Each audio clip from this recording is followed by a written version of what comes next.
What is up? What up? No, what's good, party people in the place to be? It is your boy. It is I, Aaron Duncan, aka Dunk on Demand, back again with another episode of more like Panthers news today versus after further review. Not too heavy on the film breakdown today because we got a ton to break down from Panthers minicamp. The Panthers. What? Shout out to everybody. First of all, shout out to everybody in the chat. Welcome to another show. You made it in here, man. You made it in here. But guys, we got to get into it right away because I got a ton of stuff to talk about. A lot going on with Panthers minicamp. Headlines coming out. But at the top of the show, give yourself a round of applause. Matter of fact, give yourself a round of applause for making it to this stream. Thursday, Friday Junior. You know what I'm saying? Give yourself a round of applause for that one. But we got some news that was hot off the press. It just broke not too long ago. Shout out to everybody in the chat. Breaking news, the Carolina Panthers have broke Jalen Coker off with a big boy contract. Not a really big boy contract. 3 years, $35 million. Shout out to Jalen Coker on getting that deal, man. Shout out to Jalen Coker on that deal. Let me get this off. All right. Shout out to Jalen Coker on getting that extension. The Carolina Panthers have inked Jalen Coker to a new extension. Remember, earlier this offseason, he had signed his restricted free agent tender. Being that he was an undrafted free agent, there's a lot of hoops and stuff that goes through from a year to year, pretty much signing a deal that was less than $1 million, the most affordable contract in the NFL for one of the most underrated wide receivers after going absolutely bonkers in that playoff game. The Carolina Panthers pretty much came out and said in the post game that they had their duo of Tedero McMillan and Jalen Coker, and that Jalen Coker would predominantly be number 2 and that guy. Yes, that Robin to our Batman, who is T-Mac, and he went berserk. If you did not know who Jalen Coker was before that playoff game, you do now, as he went crazy on the Los Angeles Rams. He went so crazy on them, they had to go trade and get a first-round draft pick, give up a first-round draft pick for Trent McDuffie because we beat up on their corners so bad in both matchups. All that being said, Jalen Coker gets a pretty nice deal for a guy. 3 years, $35 million in base value, up to $41 million on the total with incentives. Of course, $19.5 million guaranteed. It's $7 million signing bonus. So, of course, this equals out. If we just take the base value, 3 years, $35 million is going on top. He's going to be under contract until 2029. And so 3 years, $35 million. Let me go to my calculator. Divided by 3, it's going to be $11.66 million. That average salary is going to put him right in the ballpark of Darius Slayton. Yes, Darius Slayton, Rashad Bateman, those type of guys. And Jalen Naylor. So those guys are more so wide receiver 3-ish type of guys. I mean, no disrespect. So to get a pretty good deal like this on Jalen Coker, I think it is a phenomenal move by Dan Morgan, Brant Tillis, and the front office to go ahead and lock down your wide receiver 2 and wide receiver 1. This value is pretty affordable. It pretty much puts him on par with first-round caliber wide receivers that are coming out like a Jordan Tyson or a Carnell Tate in terms of contract value, pretty much giving him 3 years on top of the 2 years that he had. All years together, probably about 5 in value, I guess, as he came in 2024, pretty much equaling out a rookie type of deal for Jalen Coker. As we know, he was an undrafted free agent in 2024 in that overhyped wide receiver class. I would say he seems to stand out as one of the gems and easily a top 2, probably even 3 or 2 wide receiver in that class when you consider some of the injuries that have happened with a guy like Malik Neighbors. Of course, they have Ladd McConkey in that class, Xavier Legette himself. Brian Thomas Jr. has been up and down, but Jalen Coker, although he's had some injuries, mainly soft tissue, this guy has been a gem for the Carolina Panthers. Remember, Jalen Coker really came onto the scene when he replaced Jonathan Mingo. Jonathan Mingo got probably one last hoorah against the Chicago Bears to start when Adam Thielen went down. When garbage time came and we were getting blown out, they put in Jalen Coker, and he had, even though it was garbage time, he made some big plays, a phenomenal route to drop a guy on the ground. Even had another reception when Bryce Young came in the game for mop-up duty as well. And so really, when you make plays, the coaching staff is going to give you opportunities to continue to do that. And thus, he made Jonathan Mingo expendable.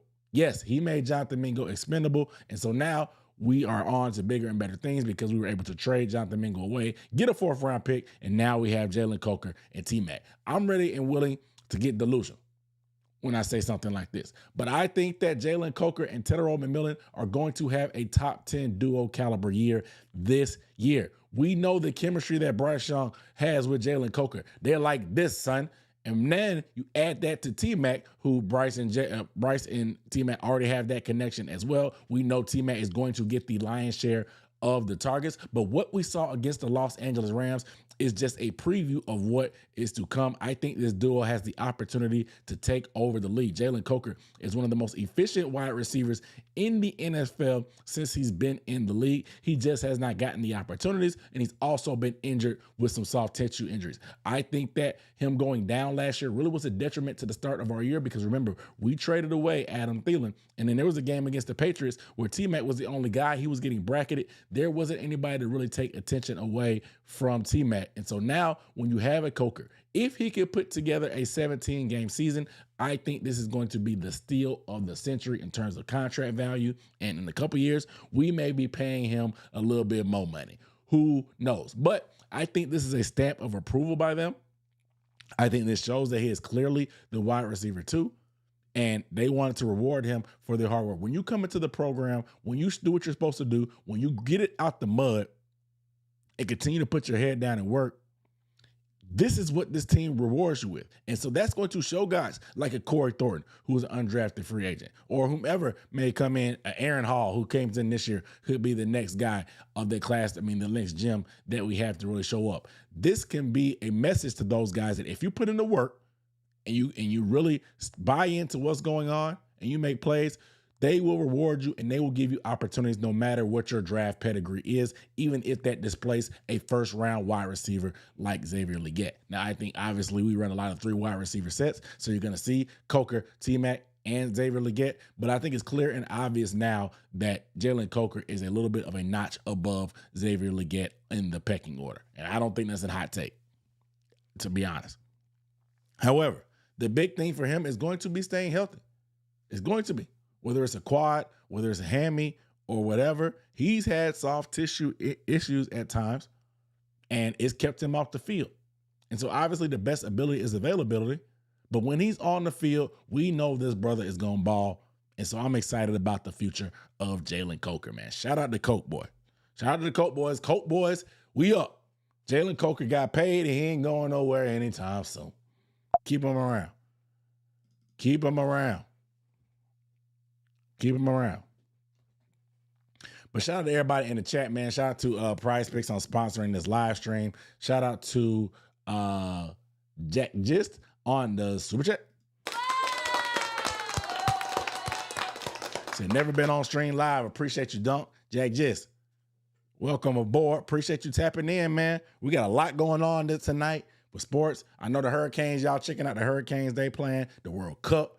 Kicked off 10 o'clock. We got the next game. Shout out to Mexico on the 2-0 victory earlier today over South America, kicking off the World Cup in Mexico City. I'm trying to get to some of these watch parties, man. I'm down here. Y'all know me. I'm down here in Metro Atlanta. They got watch parties everywhere. I know the city is going to be insane with out-of-towners, and I want to get in the mix. I'm not going to lie. I usually like to stay out the way, but this is one of them once-in-a-lifetime opportunities. Like, I got to get in the way.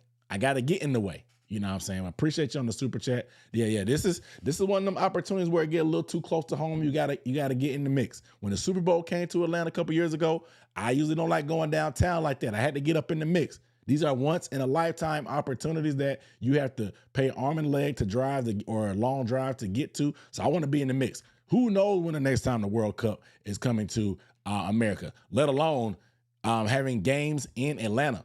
I'm almost feeling the same way about the Olympics. My sister is trying to talk us into going to the Olympics as well. I don't know about that. That's a little bit tougher to go to LA and navigate and all that. But here in Atlanta with World Cup games, I'm trying to get up on this stuff, man. So I'm excited. I'm not even a soccer fan. Only time I really get into soccer is the Olympics and the World Cup. And it's that time of year. So let's do it, man. Let's do it. Shout out to everybody in the chat, though, man. Shout out to Trizzy, J47, Justin M, what up, though? Charlotte, what up, though? Nicole Ivory, what up, though? Chicken Wayne, what up, though? Hey, man, say, man, D-Money, what's good, brother? What up?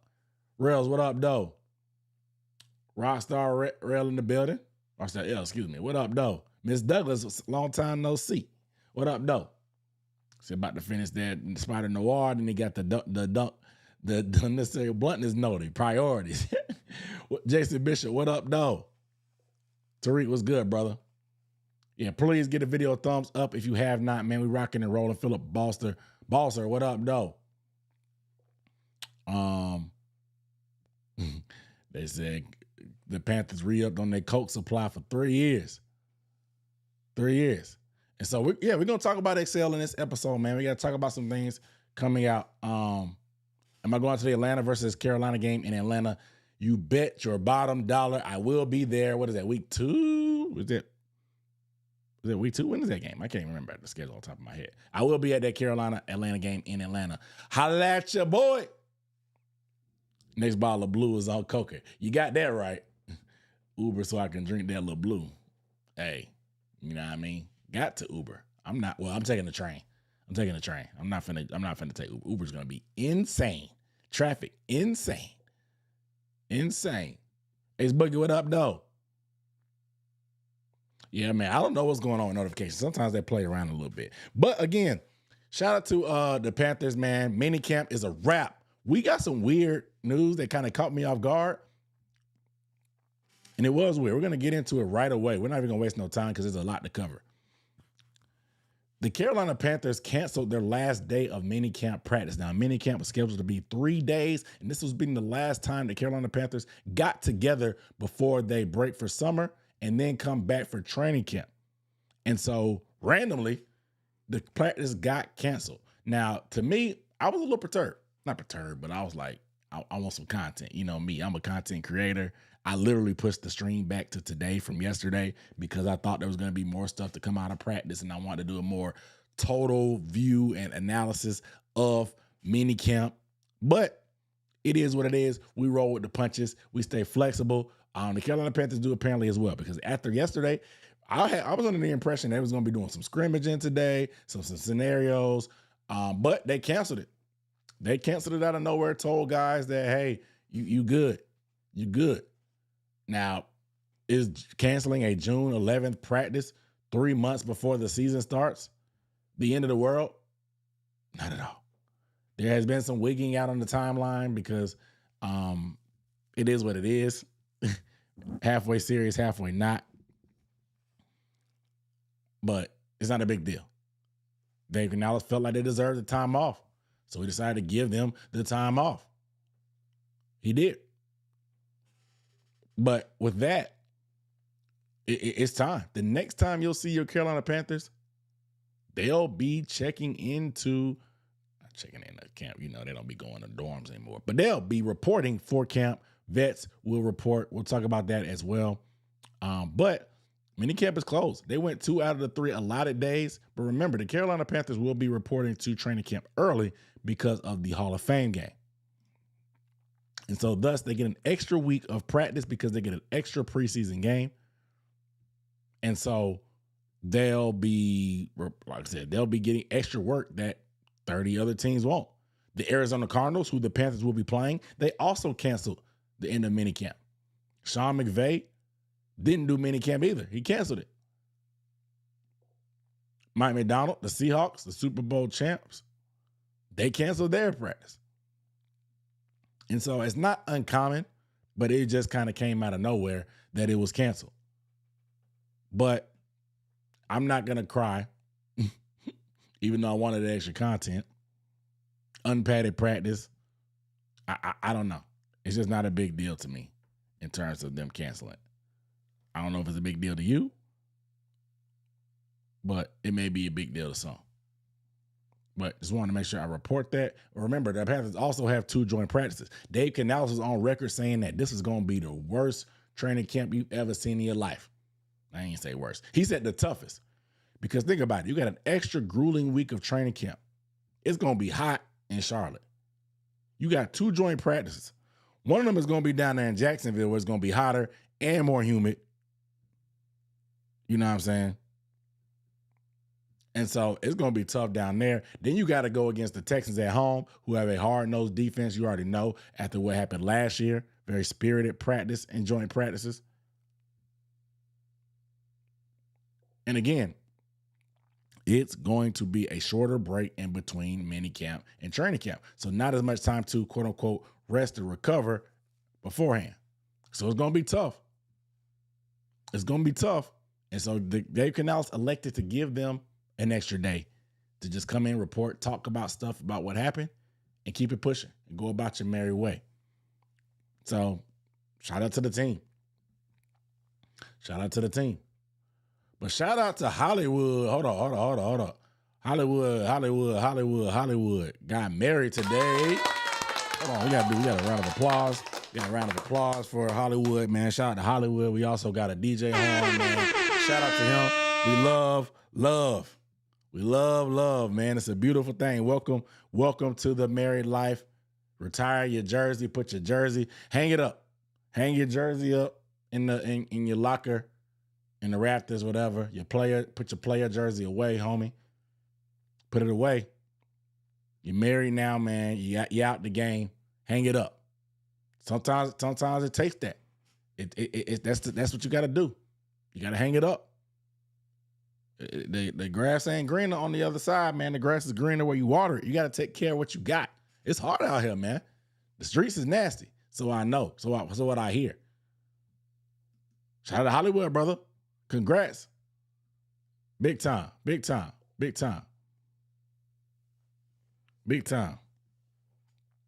So it felt like 100 on the weather app earlier and the UV index was so high. Maybe it was that. Potentially. And Lord knows we ain't got that bubble. We ain't got that practice bubble. So the heat, I'm sure, played a factor as well. Tough. But moving on. The Carolina Panthers report for training camp. We have gotten information about when they report. Again, they report a week earlier than the masses.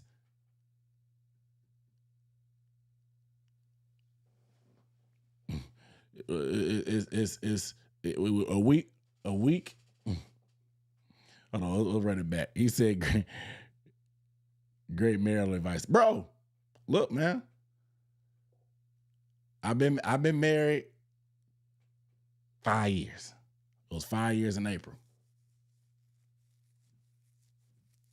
I talked to my single friends. They say it ain't nothing out here, bro. You had to make it work no matter what. Ain't nothing out here, man. The grass is greener or you water it, not necessarily on the other side.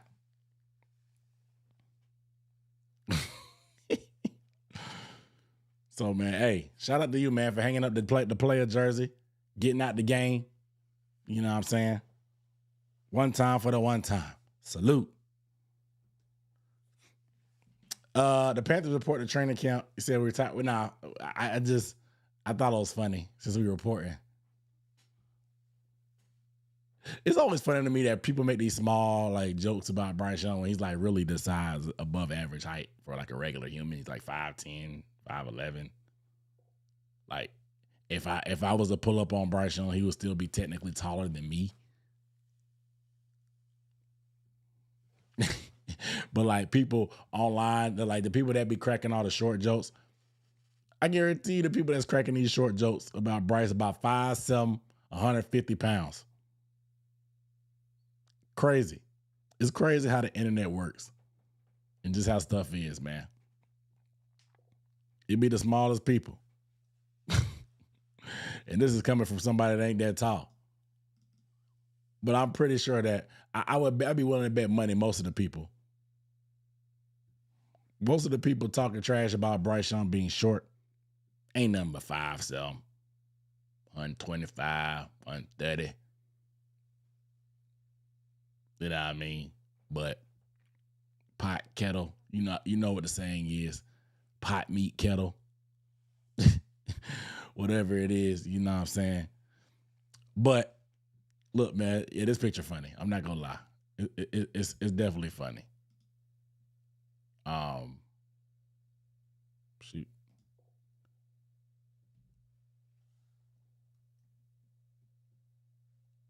Dang it. Yeah, this picture's a funny one, man. I'm not gonna lie. I'm not gonna hold you. I'm not gonna hold you. But we're talking about reporting.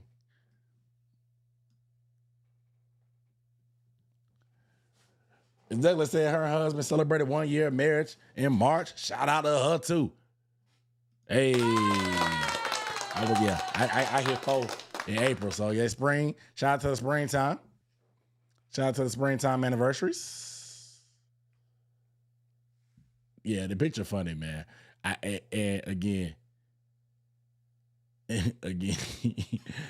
again, the picture funny, and it's I don't know, man. Dang it, I can't get my background right. There you go. But yeah. So the Panthers report on July 22nd. Early reporting, July 22nd. So the good part, and what I love about playing a Hall of Fame game as a Panthers fan, we get the shortest wait out of all the teams besides the Cardinals to see our team reporting for training camp. Now we know for training camp ain't gonna be open, but the season, that long gap after the NBA Finals and the Stanley Cup is over. Obviously, we got the World Cup this year. We're a little spoiled, but that little gap between the end of basketball season and the start of football season gonna be a little bit shorter. So again, the Carolina Panthers, we are blessed as fans this year because that wait is going to be just a couple days shorter than the rest of these simpletons out here. July 22nd is reporting day, and we in the building. Vets will probably report, rookies as well the next day, and then they'll probably hit the field sometime soon after that. Obviously, we know the Carolina Panthers Hall of Fame game is going to be August. Oops. It's going to be in August. So I will be ready. Look, man, for training camp, the joint practices, I'm working on trying to see if I can drive down to Jacksonville for that joint practice. Since training camp is closed for us, I'm gonna try to see if I can drive down to Jacksonville to get boots on the ground, man. I gotta put boots on the ground. I'm gonna try to get down there. I drove down there last year for the game. We'll see if I go to the game or not, but I'm definitely trying to get to that joint practice. So I will be trying to drive down to Jacksonville to make that move. I'll try to make sure I report for sure. Shout out to all the members. Y'all gonna get a lot of the behind the scenes content from that trip. So shout out to all my members. If you want to become a member, a rookie or a vet. You're gonna get bonus content, film breakdowns, behind the scenes stuff, and announcements, early stuff about what's coming. Because I am working on a lot of things. Apparently, stuff just starts happening. Stuff is happening. I'm excited about the stuff that's happening as the season gets closer. May take me a little weekend off before the season cranks up and we get head first into the content. It's been a long off season, but it's going to be a little bit shorter for us. Shout out to the Hall of Fame game. Shout out to Luke Kuechly. We are in the building getting a chance to get an extra preseason game, bonus football that most fans won't get to get.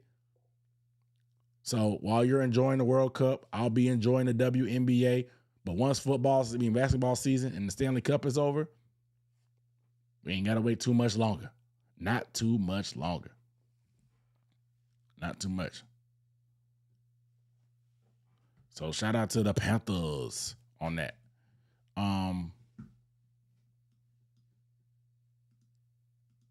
So let's get into some of the things that happened because man, there was a lot of things that happened. I want to focus on a little bit on offense, a little bit on defense. But Yeah, shout out to Coker for 134 yards in a playoff game. What a crazy game. Wish we had a one. But what a crazy game. Give me 1 second. I'm looking at some notes. So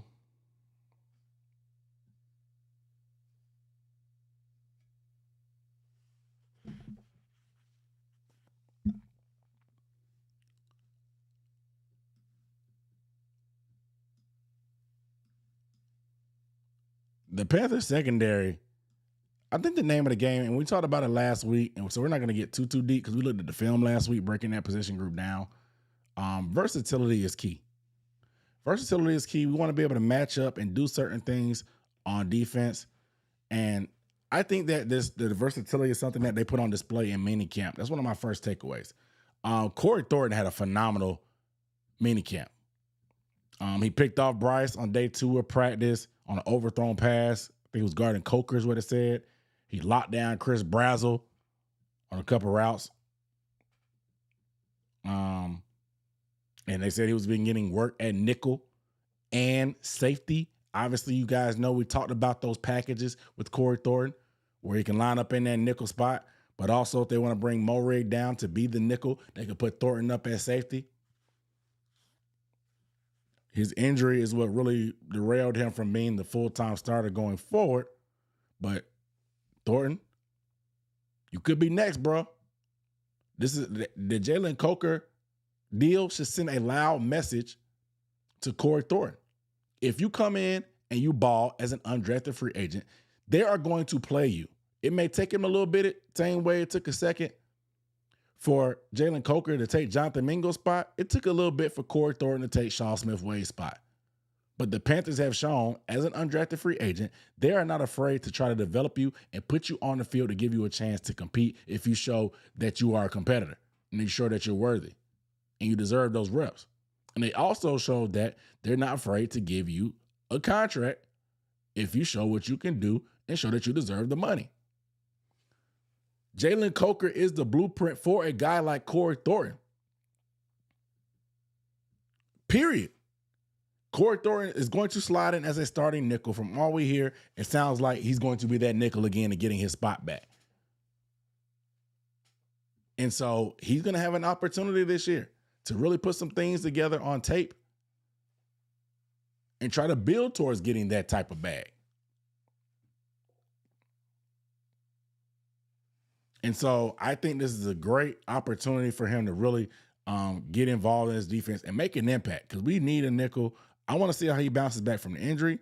I also want to see how he's going to, with more time on task, handle those reps at safety, become a better blitzer. Know what's be required of that nickel position. Because J.C. Horn himself had been getting reps at nickel. He talked about it in an interview, saying that he hadn't had reps at nickel since 2022 under Phil Snow, like we talked about last week. So it was a little bit different back then. Now there's a lot more to know. There's a lot more checks, a lot more calls, motions, bumps. You got to make run fits. You got to spin up the safety at times. There's a lot going on at nickel. And so J.C. Horn, one of the most smart players on the team, technician, I'm expecting him to attack this. He talked about it this offseason for J.C. Horn that he's going back to what he did last year, lifting more weights to try to make himself more durable so he can play a full season.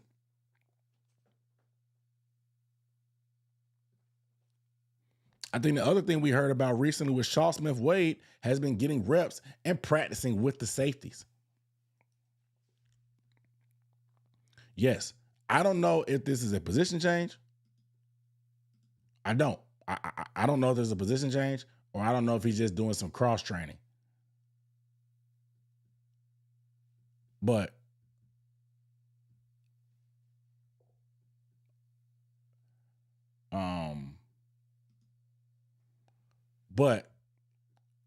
Sean Smith-Wade,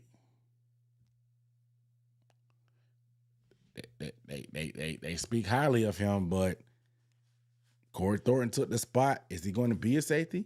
I don't know. I'm not sure if I have confidence in him being able to hold up to the physicality of the position. He's a little bit smaller, of course. but they talk about his smarts and stuff like that. We'll see. That's all I gotta say. We'll see. I'm gonna keep it positive. We'll see. We'll see. Because a lot of times when you're playing that safety position, you that last line of defense. You that guy rolling up in the box. You got to have a little bit of stopping power every so often. You got to be able to make a tackle one-on-one. You might get Bijan Robinson one-on-one in the hole. It might get ugly where you got to really mix it up. You might get ETN one-on-one in the hole. You might get an Alvin Kamara, who's washed at this point, one-on-one in the hole. Can you make those type of tackles? That's going to be the question. For sure. But you guys, make sure you give this video a thumbs up if you have not. We are rocking and rolling, talking about the Carolina Panthers minicamp. Minicamp. But again, J.C. Horn, he was interviewed post-practice, and I thought it was very interesting. He pretty much stuck up for Evero. Shout out to my Sheena Quick. Shout out to my girl Sheena. Asking a very, very, I guess, great question. This lets you also know that these dudes be tapped into the internet, because I don't see the national media whining, complaining about Ejiro Evero. It's the fan base. And so, you know, these dudes be locked in with Twitter and the narratives and stuff being pushed about them and the coaching staff. And so Sheena asked JC, what was something that was, I guess, misunderstood about Evero's system? And this is what he said. JC, you've been in Evero's scheme for a couple of seasons now. What do you feel like is the biggest misconception about it? A lot of people complain about, like, the aggressiveness of the defense. I guess want to see guys up more, but we probably gonna do more of that, because you need people on each level to be able to do that too. But I think he don't get enough credit for his game plan and how that two-high shell take a lot of quarterbacks out of their game and limit this amount of explosive plays we have to defend and hard downs we have. So I think it's a great defense, and I think Coach E just a wizard when it comes to breaking down teams, and we pretty much have a good beat on what they're gonna do going into the game because of him. Now I know, y'all know me. I've thrown a lot of punches, thrown a lot of strays.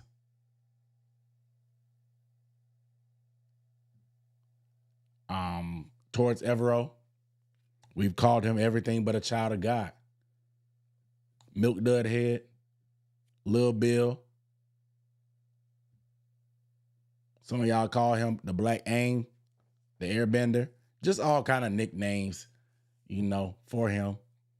After that 2024 season, the worst defense in NFL history, I wanted him gone too. But the fact that he got an extension and he stuck around, I was like, okay. Like I told y'all before, the grass may not be greener on the other side. The grass is greener where you water it. So and I said, okay, I'm going to just give him a chance. What can we do to make Evero successful?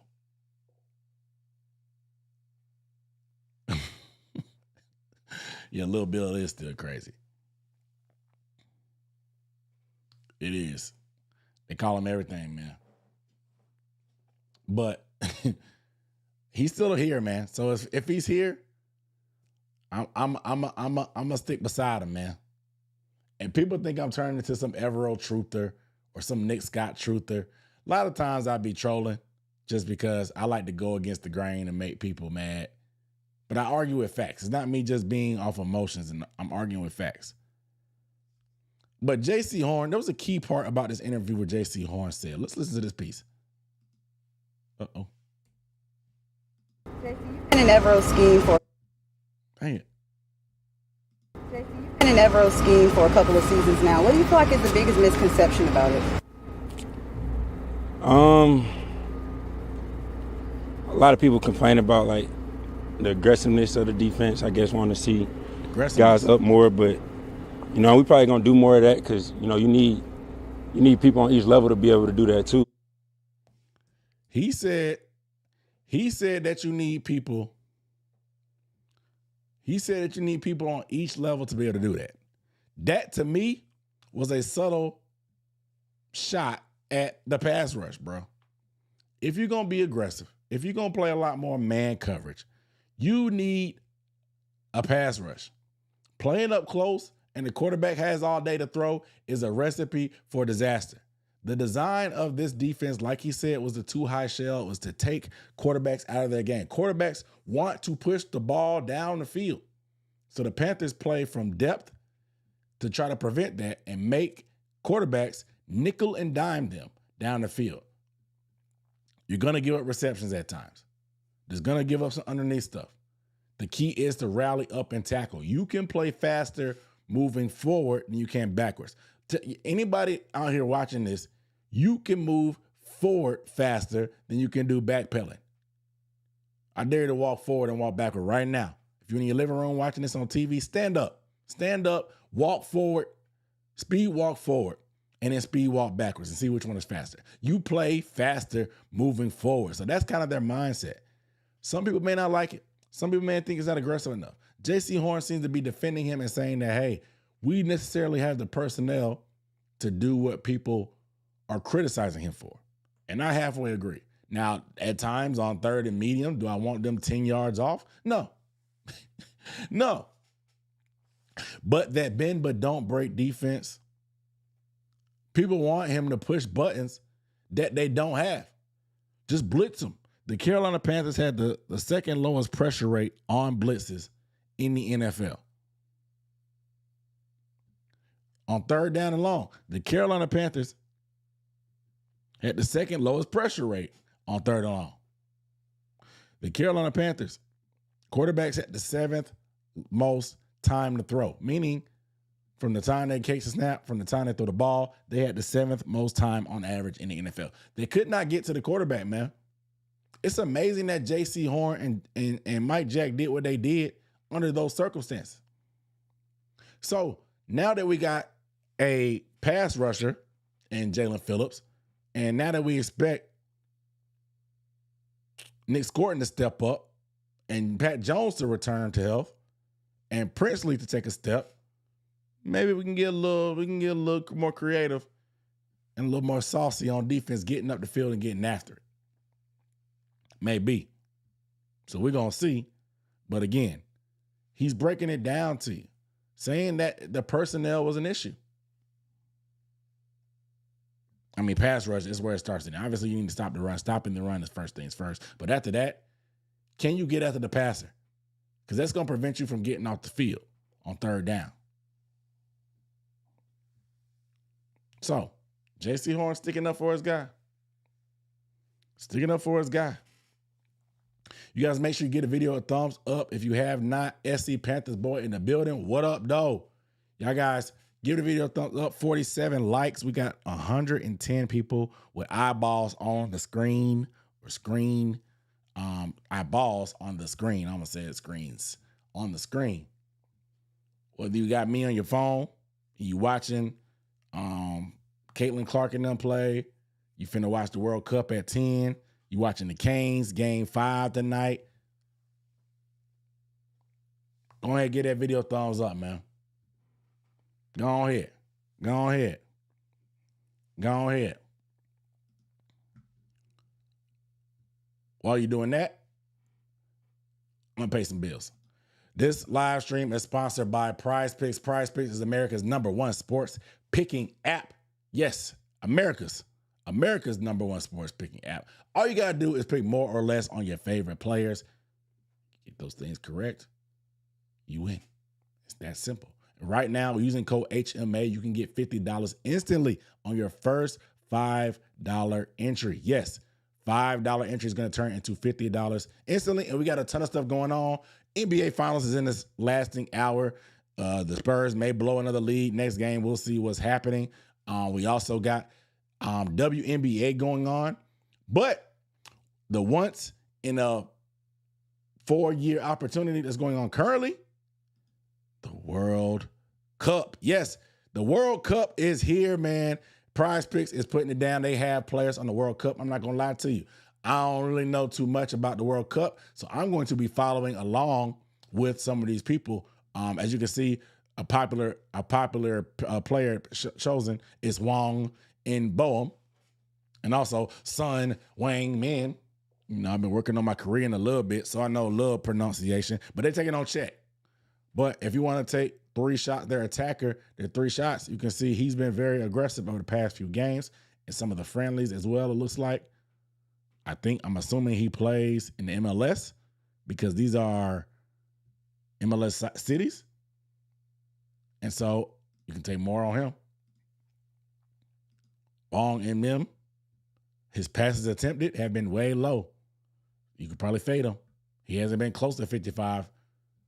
And all you got to do is do that. You put in an entry, $5.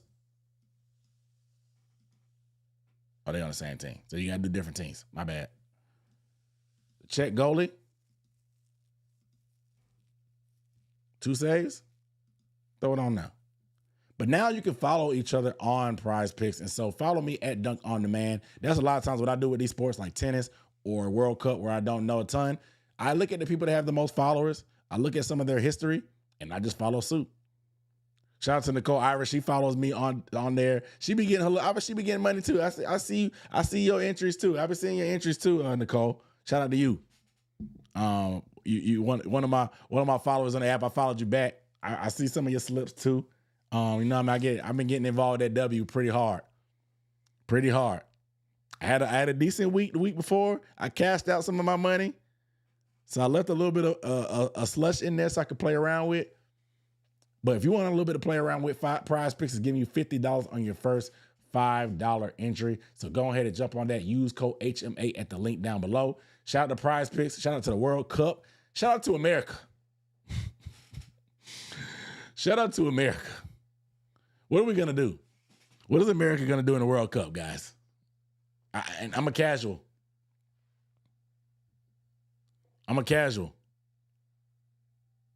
What is America going to do in the World Cup? Anything of note? We have a chance? Somebody that's a soccer fan, give it to me straight. Does America have a chance? I know we not the best. I know soccer, the U.S. men's national team, they get smoked. The women's is who we kind of bank on typically. They're elite. The men's ain't all that. But does America have a chance? Because if it's the Olympics and the World Cup, I'm all about the eagle. I'm all about the red, white, and blue. I'm all about it. So we're going to see. I will be watching these games, though.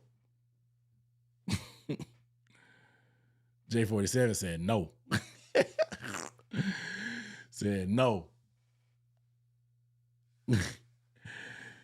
Dang. Not a high one. Dang. We don't have a good chance. Dang. Well, again, I'll be rooting for America, of course. But y'all don't sound too confident. Y'all sound too confident. Y'all don't sound too confident. So we'll see. I will be paying attention though to the game. It's just getting started though. Today was the first day. We knee deep in the World Cup. Should be fun. Shout out to the Canes. Trizzy said the Canes just scored. They're up 3-1. I ain't gonna lie, man. I don't watch hockey, but I get notifications for this because it's the Stanley Cup. This has been one of the most scoringest hockey games I've ever seen. I might have to tune in. I don't even watch hockey, but they're scoring goals like crazy. I have to tap in. If they're going to be scoring like that, lighting up the scoreboard, I'm going to have to tap in with the Canes. Shout out to the Canes. All right. Back to the slides, man. Let's switch over a little bit to offense.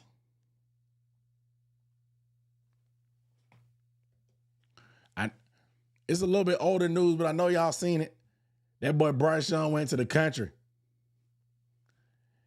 That boy XL took Bryce Young and some of his teammates down to the country, man, to ride four-wheelers, hit the trail ride with the horses. Said they was cooking and stuff, but everybody said they had to get out of there before it got dark because it's a little too country. Y'all know the mosquitoes be crazy down in Mullins probably. Y'all know how it get down there. The town, a little hick town like that, I know the mosquitoes crazy. Them boys had to get up out. They had to get up out of there. Chris Browser was there. You can see Isaiah Simmons was there too. XL said he had to dip off, but his people took care of him. You see Bryce here taking pictures with Mr. Seafood. They got up out of there. But I thought that this was a great opportunity. And I know a lot of people were probably nervous about Bryce Young riding the four-wheeler, but I wasn't thinking about none of that. I'm thinking about some of the stuff that's a little bit deeper. Bryce Young and Xavier Legette being able to bond on a deeper level. Bryce get to see where he's from. You know, a Southern Cali boy getting to go to South Carolina, the other USC, getting to visit the real SC, South Carolina, and figure out what's really about, where he's from. And Xavier Legette, man, he's a local celeb down there, man, really want to do stuff for the community, like he would say. And so he had the trail ride going on, and pretty much the city and the town come out and just ride around on horses and four-wheelers. And so I think that this is a big step because I don't know if y'all remember, we talked about it on the channel during Super Bowl week when Cam Newton sat down with Xavier Legette on 4th and 1 on Radio Row. Cam challenged Xavier Legette. He said, man, I'm going to challenge you to lock in with your quarterback this offseason. And not just doing drills and running routes and passes, because we saw Xavier Legette go out to California for a week and do that, but also tapping in with him off the field and stuff like this where football isn't involved, where you start building that relationship, building that camaraderie, building that brotherhood. Not saying they weren't tight, but building it outside of just a business relationship, getting to know each other, getting to know where each other are from, what the people are about, what they mean to where they're from. And then that's just stuff that's going to build that relationship up, and then it's going to carry over the chemistry on the field. I thought them being on the same page was a big problem last season. We talked about it on After Further Review during the year. Bryce Young had some passes that were pretty good to Xavier Legette, throwing over the top against the Falcons. Xavier Legette had a drop against the Saints on the deep ball. But there's other plays in that same Saints game where Bryce Young looked at him, was hesitant, didn't throw it, didn't trust him. There was a Cardinals game. He had a bunch of off-target throws to Xavier Legette. Could not even put him in the proper vicinity of Xavier Legette. They connected on the touchdown against the Dolphins, but consistently not able to tap in, particularly down the field. Bryce needs to build that confidence in him. And when you get this type of relationship off the field being built, I think that trust is going to start building there, that you want to give a guy a chance when you see him one-on-one, throw it deep down the field, and just be like, all right, XL got me. And so I think it's also going to boost Bryce's confidence in him, but Xavier Legette boosting his own confidence in Bryce, that they'll figure this thing out and Xavier Legette can get on track. I know people love to hate XL. They want to say that Coker took his spot. They want to say that Browser's already taking his spot. Xavier Legette is a big, strong dude. And I think he can have a role in this offense. What does it look like? We'll see. But I think he's pretty established as wide receiver 3 right now. But in my opinion, after Coker and T-Mac, wide receiver 3 is pretty fluid anyway. It just depends on what's your flavor. Do you want a fit small gadget guy? Put in Jimmy Horn. If you want a big tall guy to put on the outside, and you can put Jalen Coker on the inside, go get Chris Brazzell. If you want to get somebody that can block a little bit, can run speed and stretch the field as well, go put Xavier Legette in there. If you want to do everything guy, I guess, all reliable, put in David Moore. Put in David Moore. So I think it's just going to be a revolving door of people for that wide receiver 3 position. And so I'm curious to see how it's deployed, but I do think that this is a great step in the relationship that can hopefully blossom on the field. So shout out to Bryce for hitting the country. Backwoods, South Carolina, figuring out how he lives. So let's talk about pressure on Xavier Legette. He had an interview today where he talked about the pressure and how he puts pressure on himself. I think Xavier Legette is feeling the pressure. But is the pressure from the media, from the fans, or is it the pressure that he's putting on himself? He seems that he's putting the pressure on himself. He's saying there's nothing new for him. He wants the best out of himself. He was asked if the pressure takes the fun out of it for him. He's like, no. He said he loves it. Even talked about his time at USC, how the media was the same way. And how he blossomed in that final year and finally turned things around. And everybody fell in love with him. So he says nothing new for him in terms of charted territory. And so Excel said that he's been working on his game, and there's been nothing but rave reviews for him. The biggest thing that I learned today is Xavier Legette has trimmed 10 pounds. The media has been talking about how lean he looked all offseason, how fast he's been moving. And they asked him today, what was the details of it? And he said that he's down to 221.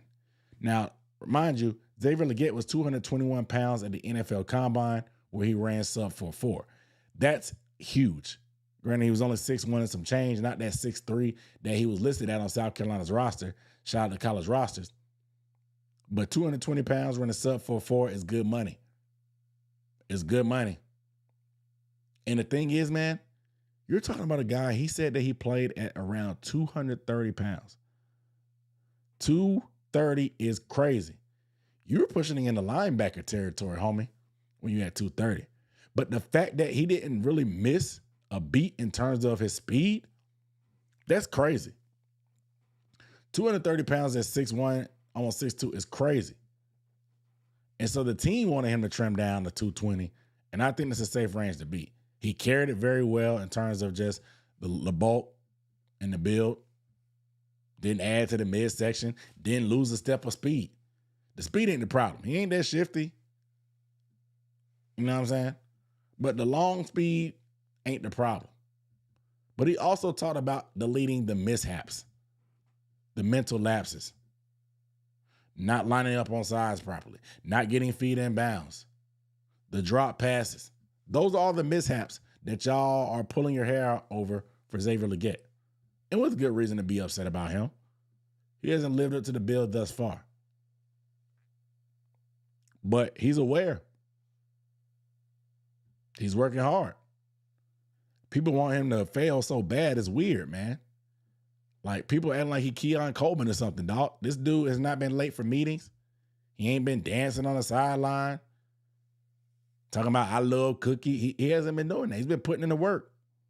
So you try to root for guys like that, man. Hopefully that hard work pays off for him. But, yeah.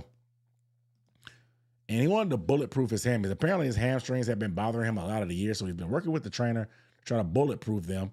That way, he can prevent some injuries.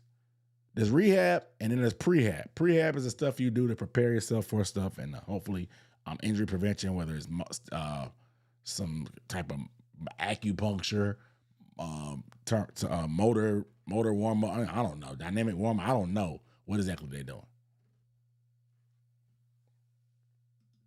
And then he talked about the USC pressure, nothing he's not familiar with. So I think some big things are going to happen for him. He said, do some RDLs. RDLs will have your hamstring on fire. You won't be able to sit on the toilet right the next day. You have to go down a little bit slower to get on that toilet the next morning. You do some good mornings, some RDLs, get them hamstrings tight, get them hamstrings strong. Get them hamstrings strong. And shout out to Chicken Wang on the super chat. Hold on. My applause. Chicken Wang, Chicken Wang, Chicken Wang. Sending my money to extend Dunk's contract for another season. Look, they need to put me on. The Panthers need the one that need to put me on a contract. Since they're giving out money, go ahead and put me on a deal. I'll go out there and run a route tree. I'll do it. It ain't gonna cost you $35 million either, like it does Jalen Coker. It'll cost you a lot less. You can give me what you was giving him on his old contract, 900-something thousand. Yeah, man. And look, man. Again, I don't know, crap. I don't know what happened. And look, man. I know trolling is fun. People think we shoulda, coulda, woulda drafted whatever receiver. Whatever you may think about Xavier Legette, him being successful is for the betterment of the team. Is the clock ticking? Is the saxophones getting louder? Damn right. This is a league that they don't give you too long. I think he knows that. He saw it firsthand with Jonathan Mingo. The saxophones are getting louder. But at the same time, you don't want him to be taken out of his game, overthinking about it, pressing because he feels like he has to do this, has to do that. You want him to be out there, play free, play his game. So I'm rooting for Excel. Chicken Wayne said he made surprises this year, man. I'm hoping. I would love to get a breakout from him, man. We need that. We need that. You know what I mean? We need that. But the next note, the man around these parts, T-Mac, returned to practice. And T-Mac been on his own program. All that weight that Xavier Legette lost, Tedero McMillan gained it. Tedero McMillan said that he gained 17 pounds this offseason. Tedero McMillan is going to be a beast in his sophomore campaign. He already said that he put on some weight back to his college playing weight. He says freshman year, he was 205 pounds, and for some reason, during his rookie year, he slimmed down to that and just could not get his weight up. He felt like it affected his physicality. Potentially. He's not a big body, push you around Mike Evans type of wide receiver, but he has a little bit to his game to be able to elevate through contested situations. He had a 60% pretty much contested catch rate in college. His rookie year, 8 out of 24. 8 catches on 24 targets. 33%. So, you mean to tell me that rookie of the year, top 10 pick, 1,000-yard wide receiver Tedero McMillan is going to be even scarier next year after gaining 17 pounds? He wasn't even doing big wide receiver stuff last year. He got them 1,000 yards off being just a finesse receiver, getting some yak, making some plays down the field with some routing guys up. But he hasn't even started doing big wide receiver stuff. And now you're talking about a guy that's going to be, 220 out there just like Xavier Legette? Look at him. He's going to be bullying DBs once he leans into that. He even admitted last year was a chance for him to have to adjust to the physicality of what's able to be getting away with in the league and what he can. We saw him mush Buddy against the Bucs on the road, and they called it back. The first time we ever really saw him lean into that big wide receiver stuff, they want to call a penalty. But I need more of that.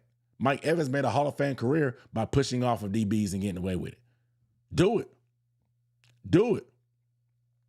And so when T-Mac does that, he cleans up some of those drops, works on his getting off a press with physicality in short routes in the short area, and the bulk will help with that. But I think it's a technique thing more than anything. I think T-Mac can take over the league. And I told y'all about him and Jalen Coker. I'm putting it out there. Jalen Coker and T-Mac going to be a top 10 wide receiver duo in the NFL this year. If they both can stay healthy, I think they're going to sneak up on a lot of folks and put the league on notice. Just wait on it. Wait on it. But shout out to T-Mac, man. I know he's been nursing a foot injury, so he was kind of in and out of practice, but he did his one practice, looked phenomenal running around. Didn't look like the weight gain had changed his movement skills. Didn't participate in team, but in individual, in the clips we got, muy bueno. Still moving well, even though gaining all that weight. That's what you want. Look at his arms. Look at the calves. Just saying. Just saying.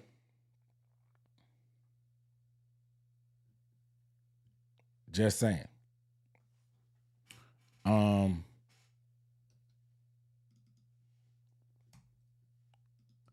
But I think T-Mac is I think he's set up for a big year, man. I think he's set up for a big year. Bro. Micah, stop texting. If you want to listen to it, fine. But stop texting and driving. If you're driving into a tornado, you need to be 10-2, my brother. 10-2. Lock in. 10-2. 10-2, my brother. 10-2.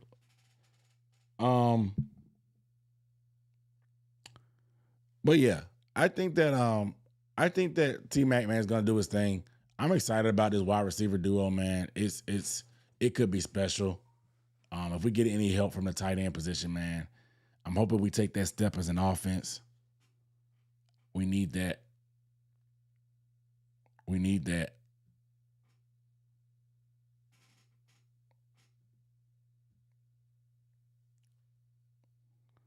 But I want to talk about some of the running backs because this is their time in the position group. He's a lead in one hand position, yeah, or come down with him. I mean, he could just catch him. That'd be nice. That'd be nice. But if it's not necessary, go over two. But he could just catch him. That would be great.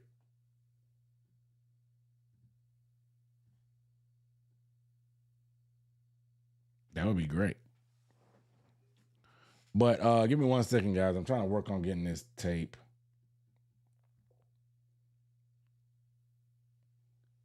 So you got to use to playing with his normal frame. Yep. I think so too, because like, and I don't know if it was just like, I don't know. I don't know. Will the strength help him? Who knows? Who knows?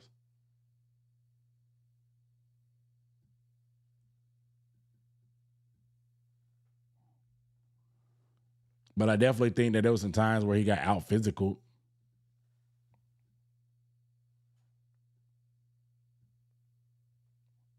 I do think there was some times he got out physical. He could be better at it.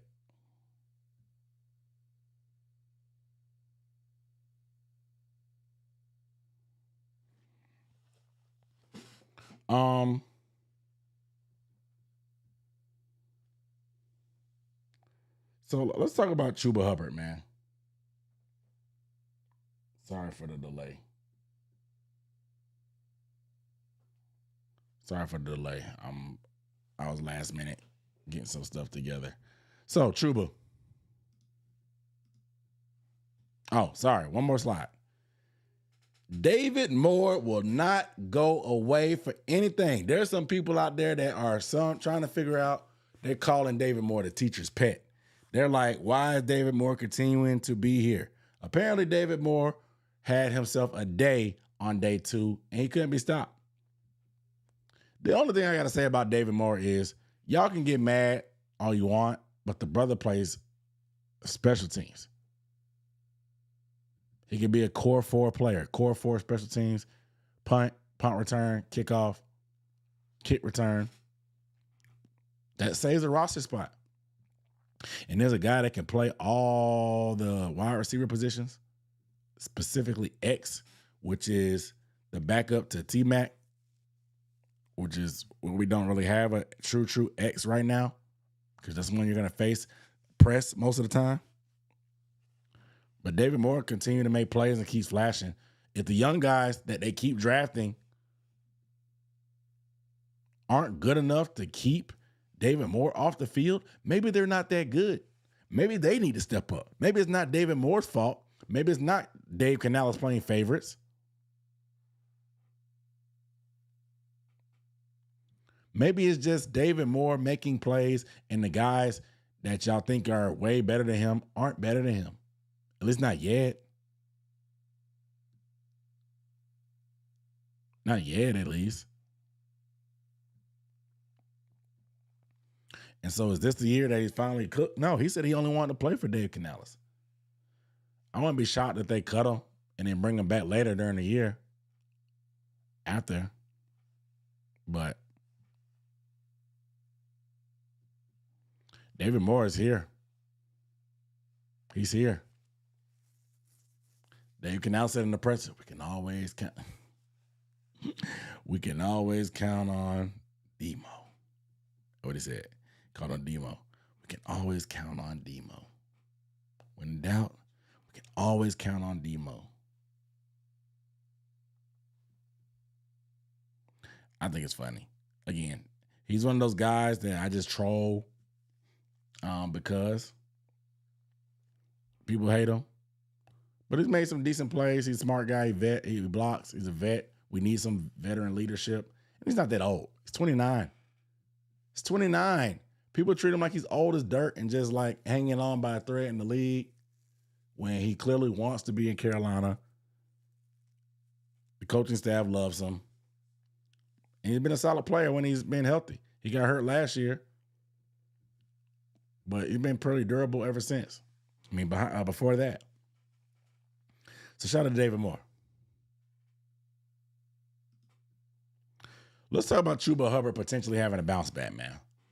Y'all know me. I'm a Chuba guy, big time Chuba guy. And I was one of the few people still kind of explaining and defending Chuba this season when pretty much most of the fan base turned on him. Some people want him traded. Some people want him cut. Nuts. Some people wanted to get rid of him and keep Rico. But again, the Carolina Panthers, just like with Jalen Coker, they have proved the guys that they want and think they can be part of their culture. They're going to pay them and bring them in. Lloyd Phillips, they brought him in. Re-signed Jalen Coker. He bought into the system. Bring him in. Chuba Hubbard. After they drafted Jonathan Brooks, even though Brooks was still kind of recovering, they gave him a bag.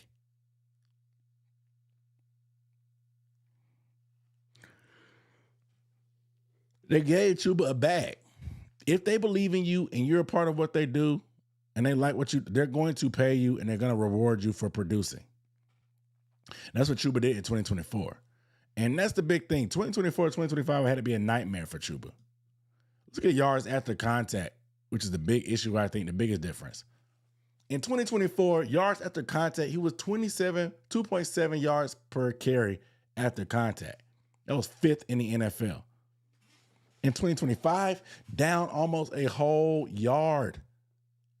1.75, which is 47th amongst qualifying running backs. He barely qualified because he only had 130-some carries. Between the injuries, between the hesitation with his vision and not seeing it well, and then getting your chain snatched by Rico Dowdle, it was a year of disaster for Chuba Hubbard. But I think, is it his birthday today? Because I saw Tommy Tremble bought Chuba a watch. But Chuba had a calf injury, and I think that clearly affected what he could do. I also think that the injuries up front, specifically to Rob Hunt in the interior, really affected the blocking schemes and Chuba and the way Chuba could play. Now, let's talk about it. Because Chuba Hubbard, I love Chuba, but he's not on the elite running back level. To me, elite running backs are the guys that can make guys miss an open field. They can hit the home run. They can catch out of the backfield, so they're every down guy. They're a big play waiting to happen anytime they touch the football. And even when it's muddy, at times, they can make a way out of no way. They can turn water into wine. They can turn chicken salad out of chicken doo-doo. But that's not necessarily Chuba's game. Chuba needs a pretty solid clear runway of yards before contact that allows him to get to that second level to make moves there and hit it hard and break tackles. He don't have necessarily a ton of wiggle, but he hits the hole so hard with enough surge that he can break through some arm tackles and he can keep things moving. I think people forgot how good he was in 2024. And that's what I want to look at right now. I want to look at Chuba Hubbard in 2024 to see if they can get back to that. How do we get that out of Chuba? What's WTW?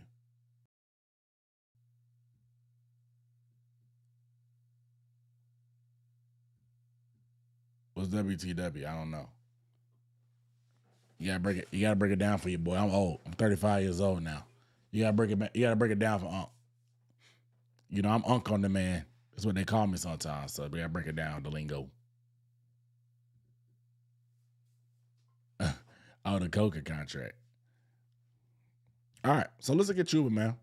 So being able to get Chuba back on track, getting him fresh, getting second level blocking, I think he'll help him hit the line with a full head of steam, and then he'll be able to make things shake. Not the biggest, most shiftiest guy in terms of wiggle and making guys miss in open field,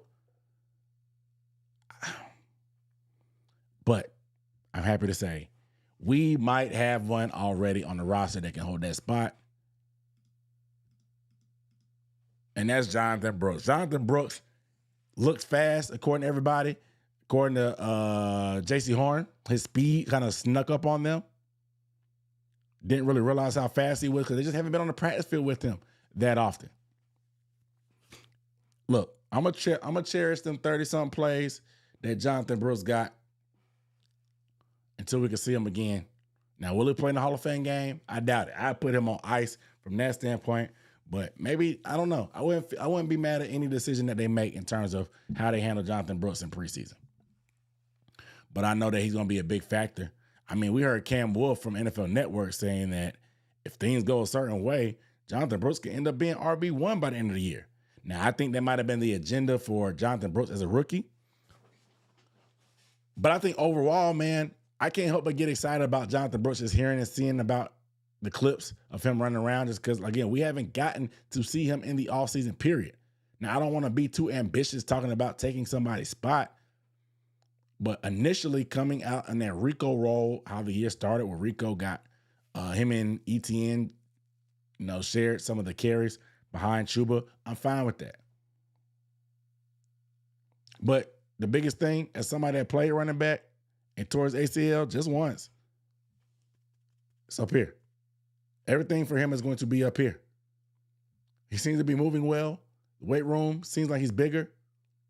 It's going to be up here. Can you make those same cuts you made that you hurt your leg on? Can you get hit around that area and you not be squeamish and jittery or flinch? Do you have confidence to make that jump cut, that stop cut, that back juke, that spin move, that same arm, same shoulder, trucking a guy that we've seen you do? Because his specialty was making guys miss in open field, helping out in the receiving game. He's a natural receiver as well, natural hands. I think he has a lot of skills, man. And if he can be a guy that can really step up for us, it'll be like having a bonus draft pick.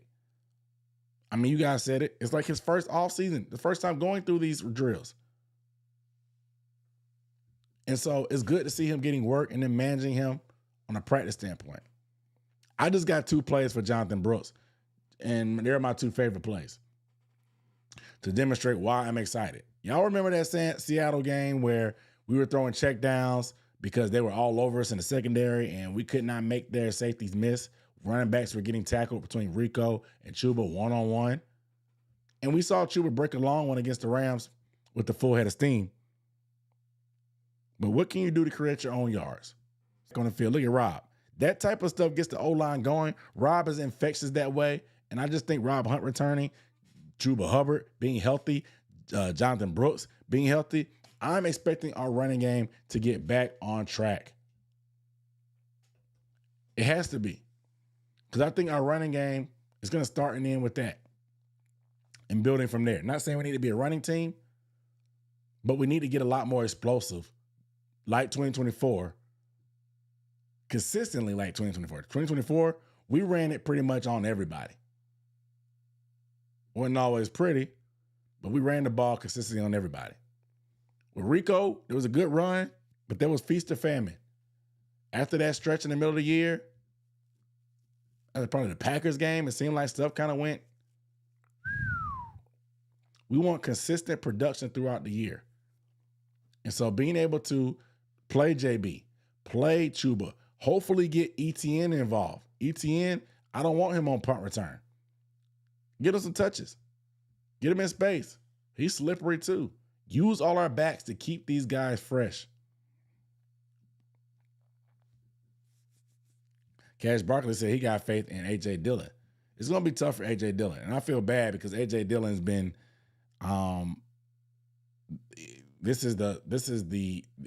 he's the transplant of the year. Usually these transplants come from up north or wherever, and they come down and complain. This brother has embraced everything about the South. Bojangles, he done went to a United game. I don't know if he went to a Hornets game or not. Going to all these restaurants, doing activities in the community. A.J. Dillon, it's been a couple years since he really had a chance to get a full dose of carries. But you would think this brother's running for mayor the way he has kind of ingratiated himself with the community. I ain't mad at it. Shout out to him. Shout out to him. Shout out to him. But yeah, man, you guys get a video thumbs up if you have not, man. That's all I got right now for this episode as a further review and the mini camp wind down. I am about to eat a snack, get some late night tea, and watch the Canes. I'm definitely gonna watch that World Cup.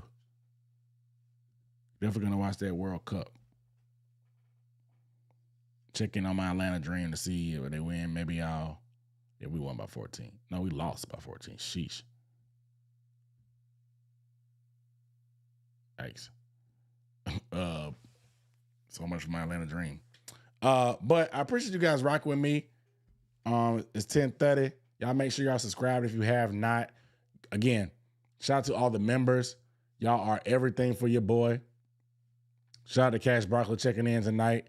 J47, as usual, checking in, tapping in. Nicole Ivory in this thing. Trizzy. Joe Clarity, what up, though, brother?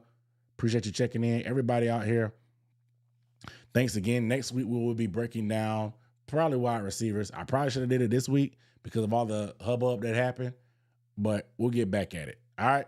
Love y'all. Shout out to Coker for getting that contract. He's a Panther for a while now. Maybe he'll be a lifer. He keep producing. He might need to be a lifer. We'll see. But all right. Love y'all. Peace.